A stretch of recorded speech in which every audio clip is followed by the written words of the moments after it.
Le chantier de modernisation de la justice est immense. Exemple avec ces chiffres, 95% des plaintes de violences sexuelles sur enfants sont classées sans suite et seulement 0,2% des plaintes se soldent par des condamnations. Les chiffres de la commission indépendante contre l'inceste et les violences sexuelles sur mineurs ont de quoi surprendre, d'autant que sur le terrain, les préconisations de cette commission ont du mal à passer dans les tribunaux. C'est le cas avec cette affaire d'inceste présumé à Narbonne. Un petit garçon de 8 ans aujourd'hui dénonce depuis plus de 2 ans avec sa mère les agressions sexuelles et les viols qu'il aurait subis de la part de son père, ancien président du club de rugby de la ville. Cet été, le père a été mis en examen, mais juste avant Noël, le juge des enfants a décidé que le petit Léon pourrait progressivement revenir vivre chez son père. Une décision pour le moins surprenante, Cécile de Kervasdoué.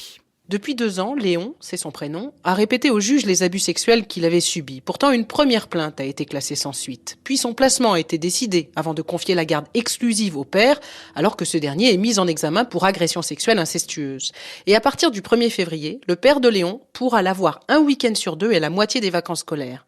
Pour la mère, qui n'a vu son fils que 24 heures en un an et à chaque fois sous surveillance, c'est incompréhensible. Jamila Bellamine. La mise en examen veut dire quelque chose de très clair, c'est qu'il existe des indices graves et concordants laissant penser que le mis en cause a commis les actes. Donc, je peux pas vous dire que je comprends que le parquet demande le placement de Léon chez le père, avec une instruction en cours. Je suis désolée, je peux pas comprendre. C'est-à-dire qu'on explique à un enfant qu'il y a des choses qui sont interdites, mais on le remet chez son agresseur. Le président Macron nous a expliqué que dans son quinquennat, c'était la protection de l'enfance. Excusez-moi, quoi. J'aimerais vraiment que le problème des violences sexuelles sur les enfants soit vraiment prise en compte au niveau du judiciaire et politique.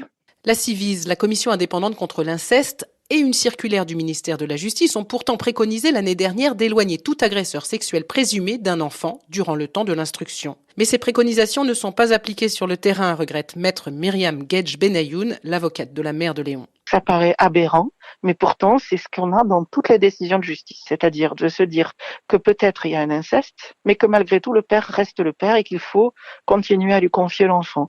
En disant que tant que la personne n'a pas été définitivement condamnée, elle est présumée innocente. Mais pour moi, l'enfant est une priorité et il faudrait mettre en place ce principe de précaution. Du côté des avocats du père, on assure qu'il faut faire confiance à la justice qui s'appuie sur un rapport des services sociaux disant que la mère serait dangereuse pour son enfant et qu'elle le manipulerait. Les services sociaux de Narbonne n'ont pas voulu répondre à nos sollicitations.